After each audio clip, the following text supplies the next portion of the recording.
ఇప్పుడే 'ఎన్టీఆర్' అన్న 'dragon' glimpse వచ్చిందనమాట. 4 నిమిషాలు 29 ఈ గ్లింప్స్‌లో హీరోయిన్ కొన్ని డైలాగులు చెప్తది కదా! ఇంగ్లీష్‌లో. ఆ డైలాగ్స్‌లో ఏముందో ఇప్పుడు మీకు తెలుగులో చెప్తానమాట. మొదటి రోజు దేవుడు వెలుగును సృష్టించాడు. రెండో రోజు ఆకాశాన్ని సృష్టించాడు. మూడో రోజు భూమిని మరియు సముద్రాలను సృష్టించాడు. నాలుగో రోజు సూర్య, చంద్రులను మరియు నక్షత్రాలను సృష్టించాడు. ఐదో రోజు నీటిలోని జీవులను, పక్షులను సృష్టించాడు. అదే ఆరవ రోజు జంతువులను మరియు మనుషులను సృష్టించాడు. ఇక దేవుడు ఏడో రోజు విశ్రాంతి తీసుకున్నాడు. కానీ సరిగ్గా అదే ఏడో రోజు చీకటి నుండి సాతాను ఈవిల్ పుట్టింది. అప్పుడుంటదబ్బా ఎన్టీఆర్ అన్న ఎంట్రీ అసలు మామూలుగా ఉండదు. అప్పుడు అన్న డైలాగ్ గూడా ఒకటుంటదనమాట. రాగానే ఫస్ట్ రివీల్ అన్నున్న బ్యాక్ సైడ్ నుంచి ఇలా కెమెరా వస్తూ అన్న ఒక డైలాగ్ అనమాట.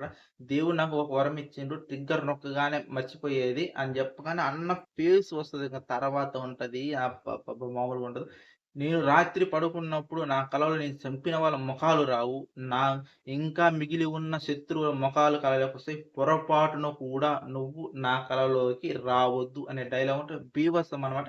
ఇది అన్న డైలాగు. ఇంగ తర్వాత మామూలుగా ఉండదు. అసలు ఇంకా టీజర్‌లో ఏం టీజర్ కాదు గ్లింప్స్ ఇంత టైం ఉండక నాకు టీజర్ అని వస్తుంది. ఆ గ్లింప్స్‌లో ఏమని తెలుసుకోవాలనుకుంటే ఇక్కడ కనిపిస్తున్న ప్లే బటన్ క్లిక్ చేయాలి. ఫుల్ వీడియో చూస్తే అన్న ఫ్యాన్స్‌కి 2 కాలర్‌లు కాదు ఈసారి ప్యాంట్ కూడా ఎగరేసుకునేలాగా ఉంటది ఈ టీజరు. టీజర్ కాదు గ్లింప్స్. ఇక్కడ నాతో పాటు మీ అభిప్రాయాలు కూడా పంచుకోవచ్చు. మీ ప్రతి కామెంట్‌కి నేను రిప్లై ఇస్తా. ఓకే.